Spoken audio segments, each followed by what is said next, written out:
तो चलिए अब आगे बढ़ते हैं हम लोग केंद्र राज्य संबंधों में। देखते हैं केंद्र और राज्य के बीच प्रशासनिक संबंध कैसे होते हैं। ठीक है, तो सीधे बढ़ते हैं अपन टॉपिक पे। प्रशासनिक संबंध मैंने लिख दिया है। अब केंद्र और राज्यों के बीच प्रशासनिक संबंधों को समझने के लिए कुछ बिंदु मैंने रख दिए हैं। इन बिंदुओं के अंतर्गत ही हम इन दोनों के संबंधों का अध्ययन करेंगे। तो इससे चीजें एकदम क्लियर हो जाएंगी, अपने को समझ में आ जाएगा किस प्रकार के संबंध हैं। हालांकि देखेंगे हम लोग जब, तो ये जो प्रशासनिक संबंध है ये ही केंद्र राज्य संबंधों के बीच में विवादों के भी सबसे बड़े कारण रहे हैं। समझते हैं हम लोग इसको आगे एक एक करके। देखिए पहला देखेंगे हम लोग, पहले हेडिंग क्या लिखी मैंने, कार्यकारी शक्तियों का विभाजन। कार्यकारी शक्तियां यानी प्रशासनिक शक्तियां होती हैं, तो इसका विभाजन संविधान में ही कर दिया गया है। पिछले लेक्चर में देखा था हम लोगों ने क्या, 7वीं अनुसूची, 3 प्रकार की सूचियां थी उसमें, संघ सूची, राज्य सूची और संवर्ती सूची। यानी संघ सूची में जो विषय रखे गए हैं उन पर कार्यकारी शक्तियां केंद्र के पास हैं। राज्य सूची में जो विषय रखे गए हैं उन पर कार्यकारी शक्ति राज्यों के पास है। कोई दिक्कत नहीं है। दिक्कत कहाँ है? दिक्कत यहाँ है संवर्ती सूची। संवर्ती सूची में जो विषय रखे गए हैं उन पर कार्यकारी शक्ति राज्यों को दी गई है, ठीक, जबकि विधायी शक्ति किसके पास है? दोनों के पास है, केंद्र और राज्य दोनों के पास।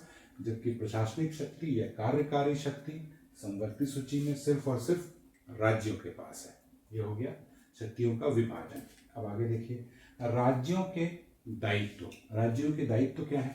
संसदीय विधानों का अनुपालन सुनिश्चित करना, यानी संसद द्वारा बनाई गई विधियां और कानून उनका अपने राज्य क्षेत्र में अनुपालन सुनिश्चित करवाना, ये राज्यों का दायित्व है। दूसरी चीज, केंद्र की कार्यपालिका शक्ति को बाधित न करना, यानी उस राज्य के भीतर जो केंद्र की कार्यपालिका शक्ति है उसको बाधित न करना, उसके प्रति कोई पूर्वाग्रह न रखना, ये राज्यों का दायित्व है।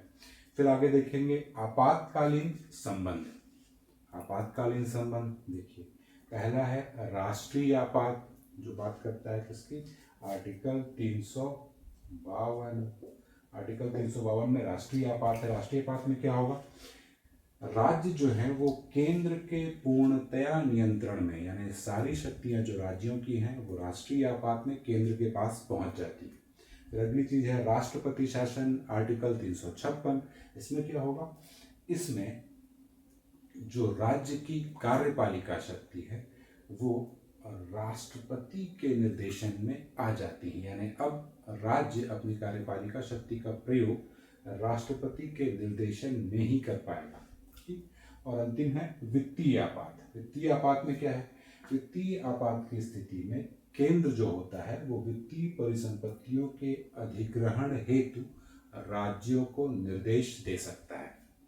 ठीक, तो ये तो हो गए आपातकालीन उपबंध। अब आगे बढ़ते हैं, केंद्र द्वारा राज्यों को निर्देश।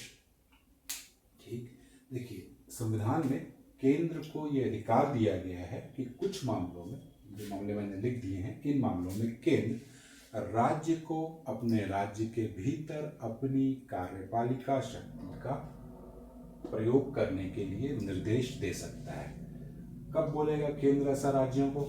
केंद्र बोलेगा तब जब बात करेगा वो कि राज्य अपने राज्य क्षेत्र के भीतर संचार साधनों का उचित रखरखाव करे, इसके लिए अपनी कार्यपालिका शक्ति का प्रयोग करे। कौन? राज्य। रेलवे संपत्ति की रक्षा, यानी राज्य अपने राज्य क्षेत्र के भीतर रेलवे की संपत्ति की रक्षा करे। पूरे देश की बात नहीं कर रहे हैं, जैसे मध्य प्रदेश हो गया, तो मध्य प्रदेश के भीतर रेलवे की जो संपत्ति, जितने भी रेलवे स्टेशन है, जितने भी जोन है, जितनी भी रेलगाड़ियां वहां से आ जा रही हैं, पटरियों का जो जाल बिछा हुआ है, उनकी रक्षा करें, ये राज्य का दायित्व है, या केंद्र ऐसा राज्यों को निर्देश देगा। और इसके अतिरिक्त भाषाई अल्पसंख्यक, राज्यों में रहने वाले जो भाषाई अल्पसंख्यक हैं उनके बच्चों की जो प्राथमिक शिक्षा है वो मातृभाषा में शिक्षा मैंने दिया है। ये शिक्षा क्या है? ये बात मुख्य रूप से कही जाती है, प्राथमिक शिक्षा मातृभाषा में दी जाए। और अंत में है अनुसूचित जनजातीय समुदाय के कल्याण के लिए राज्य योजनाएं बनाए और उनका क्रियान्वयन करें। ठीक, ये तो हो गए केंद्र द्वारा राज्यों को निर्देश। मान लीजिए राज्य जो है वो केंद्र के निर्देशों को नहीं मानता है या उनकी अवहेलना करता है, तब क्या होगा? तब आर्टिकल 365 के तहत उस राज्य में राष्ट्रपति शासन लगाया जा सकता है। एक तो हमने देखा था कि राष्ट्रपति शासन कब लगाया जाएगा? जब राज्य संविधान के अनुसार कार्य नहीं कर रहा है, आर्टिकल 356, और जब केंद्र के निर्देशों को नहीं मान रहा है तब आर्टिकल 365 के तहत, 56 का उल्टा 65, 365 के तहत राज्य में राष्ट्रपति शासन लगाया जा सकता है। ठीक, अब ये तीन तो एक ही तरह के हैं। ये तीन क्या है? पहला है राज्यपाल की नियुक्ति। अब राज्यपाल की नियुक्ति राज्य में की जाती है राष्ट्रपति के द्वारा, जबकि वो राज्य का संवैधानिक प्रमुख होता है। राज्यपाल राज्य का संवैधानिक प्रमुख है, लेकिन उसको नियुक्त कौन कर रहा है? राष्ट्रपति। और वो अपने पद पर राष्ट्रपति के प्रसाद पर्यंत ही पद पर अपने बना रहता है। ठीक, तो एक तरफ तो राज्यपाल क्या है? राज्य का संवैधानिक प्रमुख, और दूसरी तरफ केंद्र का एजेंट। वही चीज देखिए, राज्य का संवैधानिक प्रमुख, केंद्र का एजेंट। राष्ट्रपति द्वारा नियुक्त राज्य के प्रशासनिक मामलों की रिपोर्ट ये केंद्र को देता है, और अगर ये इस तरह की रिपोर्ट देता है कि राज्य जो है ये संविधान के बंधों के अनुरूप कार्य नहीं कर रहा है, तो उस राज्य में राष्ट्रपति शासन लगाया जा सकता है।